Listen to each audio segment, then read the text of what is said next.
আমাদের মহাসচিব সহ প্রধান উপদেষ্টা এবং অন্যান্য দলের তারা জাতিসংঘের একটি প্রোগ্রামে গিয়েছে।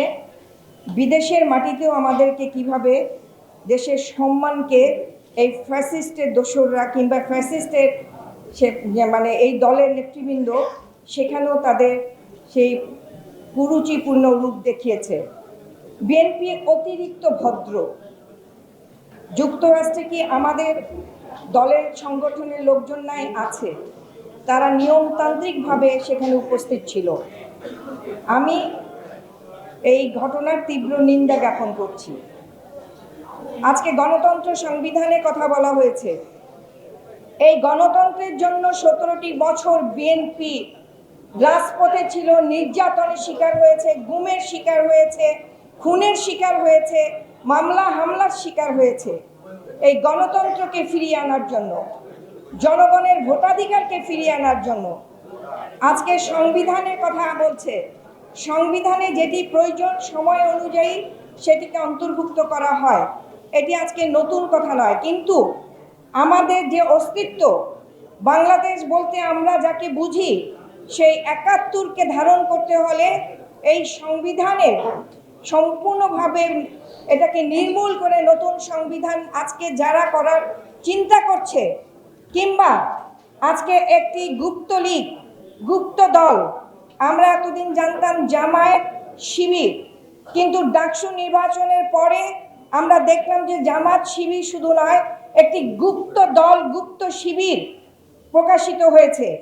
তাই আজকে আমাদের গণতন্ত্রকে নস্যাৎ করার জন্য এবং এদেশের স্বাধীনতার সার্বভৌমত্বকে নস্যাৎ করার জন্য পিআরের মাধ্যমে তারা এই দলটি সংসদে যেতে চায়। পিআর কেউ বোঝেই না। পিআর মানে আমি ভোট দিয়ে আমার এলাকায় জয়যুক্ত করলাম যাকে, সংসদে গিয়ে দেখলাম সে নাই। কারণ পিআরের মাধ্যমে আনুপাতিক হারে তারা যাকে পাবে, যে ফেল করেছে সে সংসদে গিয়েছে, আর আমি যাকে আমার এলাকা থেকে পাশ করালাম সে সংসদে নাই। এটি রীতিমতো একটি ধোঁকাবাজি জনগণের সঙ্গে, গণতন্ত্রের সঙ্গে, ভোটাধিকারের সঙ্গে।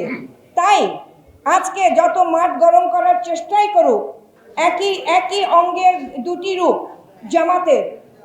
এদিকে 300 আসনে তারা তাদের প্রার্থী নির্বাচিত করেছে, ডিক্লেয়ার দিয়ে দিয়েছে। পাশাপাশি তারা পিআরের নামে রাজপথকে উত্তপ্ত করার চেষ্টা করছে।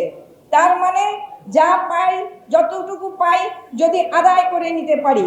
তাই আমি কথা বলে শেষ করতে চাই যে আমাদের আরও বিশেষ করে আমাদের প্রধান অতিথি, উনি আপনাদের সামনে আজকে জ্ঞানগর্ভ এবং আজকের প্রেক্ষাপটে কথা বলবে।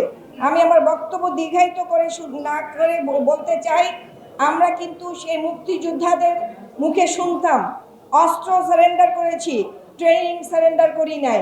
তাই বলতে চাই, আমরা রাজপথ থেকে সরে আসি নাই, আন্দোলন থেকে সরে এসেছি, কিন্তু আন্দোলনে নামতে পারবো না। রাজপথকে আমাদের নিজেদের বানাতে পারবো না, তা ভাবা বোধহয় ভুল হবে। তাই আজকে আমাদেরকে রেডি হতে হবে যে কোনো ধরনের ষড়যন্ত্র গণতন্ত্র সংবিধানকে রক্ষা করার জন্য, সেকে রুখে দেওয়ার জন্য আমরা সবসময় প্রস্তুত থাকবো।